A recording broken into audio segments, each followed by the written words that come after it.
I'm Grace G'day. I'm Quinn. My name is Robert Harden. I'm Diana Kuzminka. And today we're talking about student loans. A little background on this. Navient is the nation's largest... That's good. There you go. Good job, Okay. A little background. Navient's the largest student loan servicer. Of the people who take student loans, Navient services 1 in 4, roughly a little bit more than 25% actually. And here we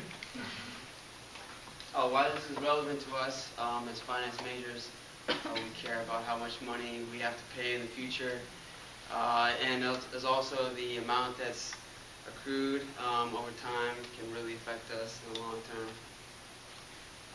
And then also as peace of mind, we like to not have to think about the huge balance that we might have to pay in the future.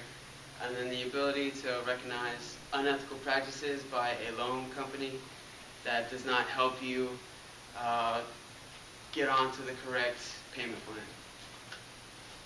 Okay, so the government filed a lawsuit against Navient, a student loan provider, for using loopholes to minimize their costs, thus increasing the costs of their borrowers and making the borrowers more stressed.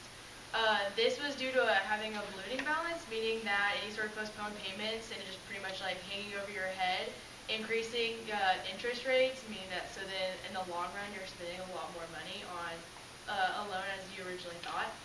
So a ballooning balance can be avoided by focusing your payment plan around your income. So then every year you would just resubmit the amount of money you made that year, and then you would just kind of go about that accordingly with the person helping you. Or by choosing your income-ended payments influenced by the minimum set by whatever company you're borrowing from.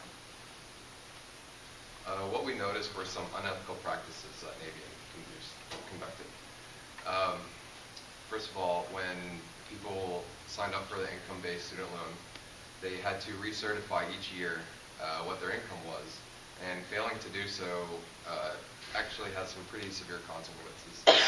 One man, Nicholas, he's 42 now, but he's been paying student loans for about 25 years, and one year he forgot to to recertify his income, and they tacked on a $7,000 to his bottom line, which is pretty severe.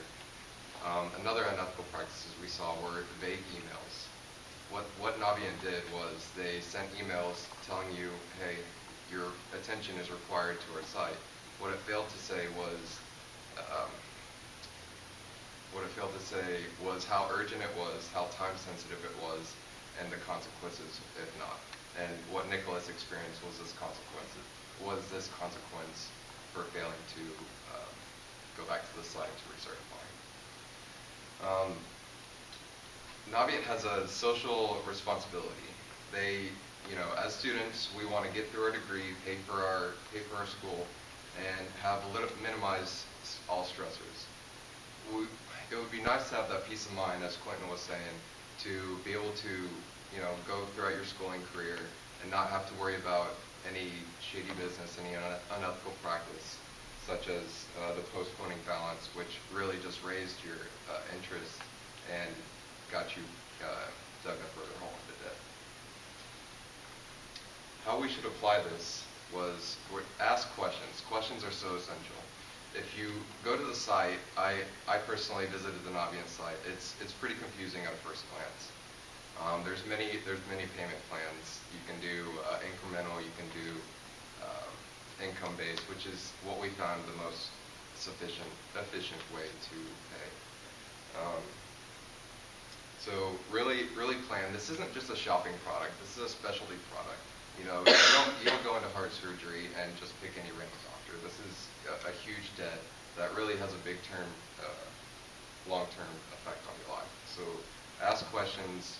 Do not be afraid to ask questions, please. All right, so it's kind of recapping what everybody has stated here. We found that the government is over $1.3 trillion in student loans, and they just increasing dramatically. It's kind of one of the top highest loans that we have here in the country. And also, as everybody mentioned about the postponed payment plans, those kind of put a more dent to your debt. So you end up paying more than you would have originally paid. And also, lastly, is income-oriented payment plans are much better off because they're kind of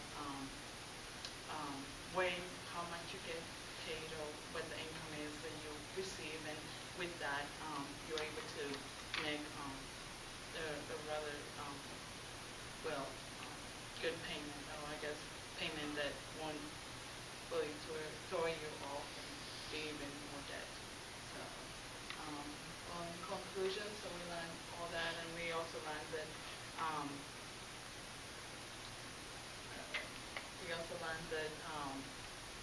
also not only are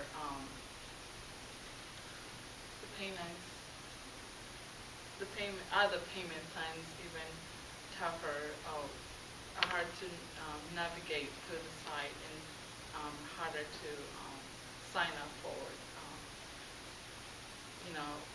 Having less to worry about, like having a peace of mind is the best way to go.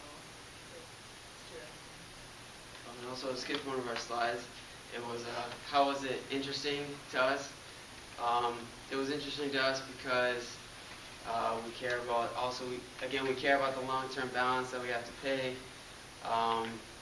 getting on the right income payment plan, and then it is applicable to many of us being students and not being able to pay it out of pocket. And the loan business is very lucrative at times, which is why the government is severely in debt because of it. Well, not because of it specifically, but it does help dramatically. So this concludes our presentation, guys. Thank you. Oh, darn.